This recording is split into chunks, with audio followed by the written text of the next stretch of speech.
A new study by George Barna shows having a biblical worldview can be helpful in combating our country's mental health crisis. According to the Higher Ground Times, the study found a connection between anxiety, depression, and fear, and a lack of biblical worldview, especially among young people. Barna's findings show millennials and Gen Z youth report significantly higher rates of anxiety and depression than older people. More than half of young adults say they regularly struggle with mental health, and only 1 to 2% of that group hold a biblical worldview. Compare that to the baby boomers, who report fewer mental health challenges, and they are likelier to hold biblical beliefs. Mr. Barna calls on parents and churches to focus on shaping worldviews early, since a person's foundational beliefs are often solidified by their early teens.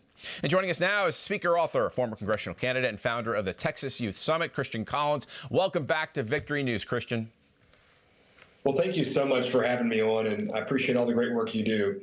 Look, young people, I've worked with them for over a decade as a college teacher. I did college ministry, and we founded the Texas Youth Summit that incorporates politics and ministry and education. And what I've seen from young people who have vastly dealt with this depression and anxiety issue, and suicide really is an epidemic among young people, is that young people need a purpose. They need to have something bigger than themselves that they're doing, that they're a part of. And when they do that, when they find faith, when they find freedom in a relationship with God, then they can do so much more with their lives. Their lives are given so much more meaning, and they can make a huge difference. And that's what young people need, is hope, and only that hope will come from God.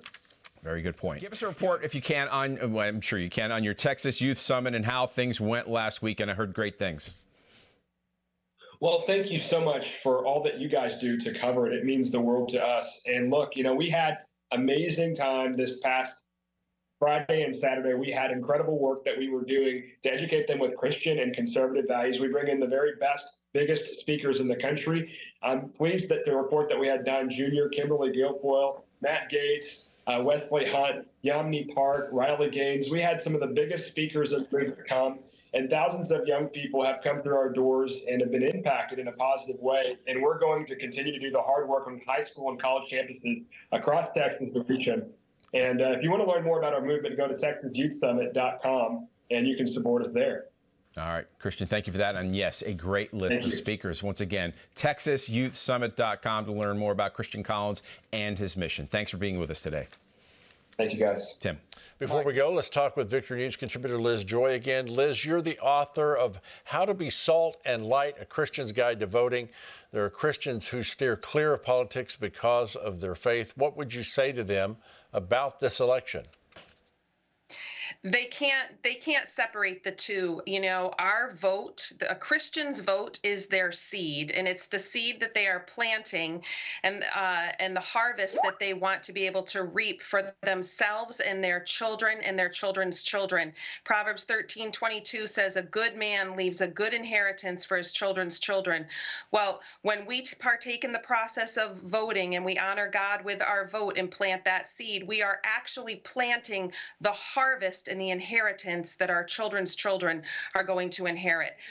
We have to vote. It is our duty, and we need to honor God with our vote. We do. It is your seed. It's been given to you, and He gives seed to sowers. He expects you to sow it. It's part of being an American.